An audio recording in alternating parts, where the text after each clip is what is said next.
combat disease and malnutrition through the provision of adequate nutritious food and clean drinking water. Article 27 of the Convention on the Rights of the Child states that parties shall in need provide material assistance and support programs, particularly with regard to nutrition, clothing and housing.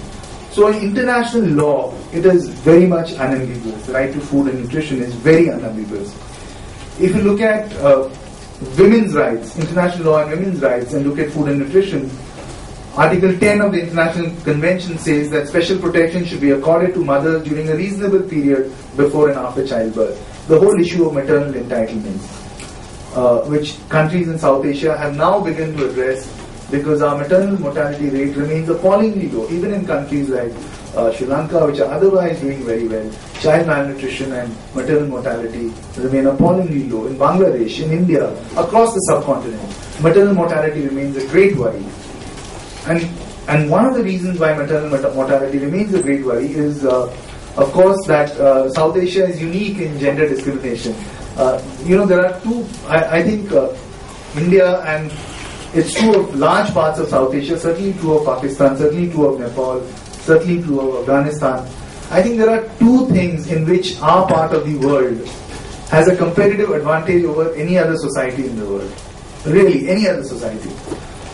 One is that the ability to discriminate against fellow human beings. No part of the world has refined and developed the ability to discriminate and treat other human beings as unequal as we have on this subcontinent and in South Asia. No part of the world, untouchability, which is a persistent problem in India. You have the issue in Nepal, Kamayas. You have the issue in other parts of South Asia, one form or the other. Discrimination against Hazaras in Afghanistan or other minorities. Discrimination against minorities in Pakistan. It's a uniform recurrent theme in South Asia. We are ahead of the world. We can feel proud about this. We are number one. No other society has thought of caste, which is the oldest institutionalized institution or mechanism anywhere in the world which is still operational. The oldest institutionalized system of oppression. And the second thing which South Asia is way ahead of the rest of the world, way ahead, is in discrimination of women, against women. Women face the hardest time in South Asia than in any other part of the world. Any other part of the world. And that's uniform across, and that is something where Afghanistan, Pakistan, Nepal, all of us can say, we are as bad as you are. We are equal in South Asia in our attitudes of discrimination against women. It may be marginally different in some parts than others. It may be marginally different in some societies than others. Some communities may be more egalitarian in their treatment of women. I'm not saying it's all homogeneous. But certainly, if you look at the global picture, we're right at the bottom. And this, despite that, it's been many years since CEDAW, which clearly again articulates that in situations of poverty, women have the least access to food, etc. State parties shall ensure to women appropriate services in connection with pregnancy, confinement, and postnatal period, granting free services where necessary as well as adequate nutrition during pregnancy and lactation. State parties should take appropriate measures to ensure appropriate prenatal and postnatal health care for mothers. So we have it clearly established in international law. In terms of Indian law, as I said, the right to life and personal liberty, Article 21 of the Indian Constitution, has been repeatedly. There's a whole jurisprudence around this, which says the right to life is not a life of animal existence, as the courts have maintained, but a right to life with dignity, for which you need food, shelter, housing, healthcare. The directive principles of state policy under Article 47 of our Constitution says that it is the duty of the state to raise the level of nutrition and the standard of living and to improve public health. You have statutory provisions like the Essential Commodities Act, which was legislated in 1955, and PDS Control Order, which have also interpreted this. If you look at the detailed judgments, you look at Kharak Singh, right to life is not restricted to mere animal or physical existence. It is a right to live with human dignity and all that goes along with it, namely the bare necessities of life, such as adequate nutrition, clothing and shelter. And this has come in Maneka Gandhi versus Union of India, this has come in Sunil Batra, many cases. In Shantisar Builders, a court observed, the right to life would take within its sweep the right to food. In Keshavnand Bharati, you have freedom from starvation is as important as right to life. In the PUCL case, the case that I am associated with, and which HRLN has taken outstanding lead in fighting over the last 13 years. It's the longest continuing mandamus on the right to food anywhere in the world.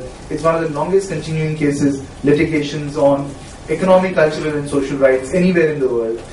And it is a case which is a landmark case, because in very few parts of the world have you seen a judicial intervention of this level. And when I come to the case, I'll tell you more about it.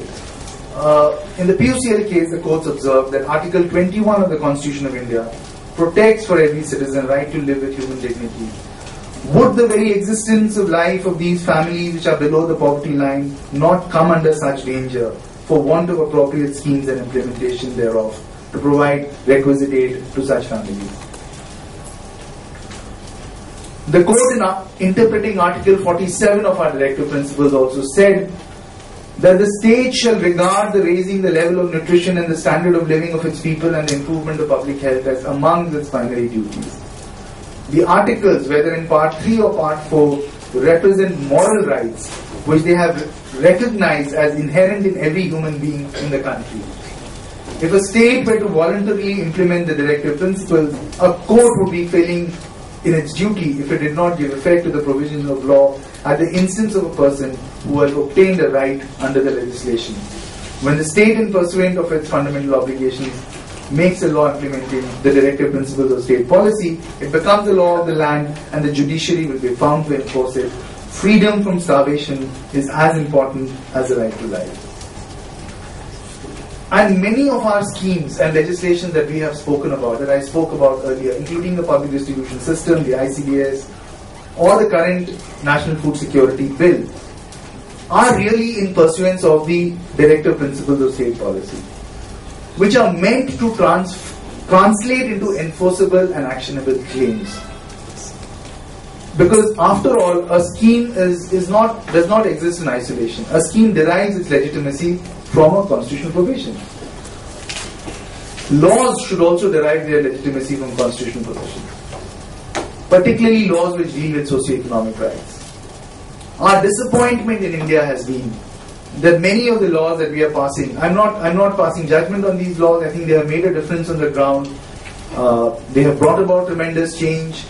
But laws like the National Rural Employment Guarantee Act, or laws like the National Food Security Bill, which is being debated in Parliament today, even as we speak for passage, I feel that in many ways they take us away from the Directive Principles.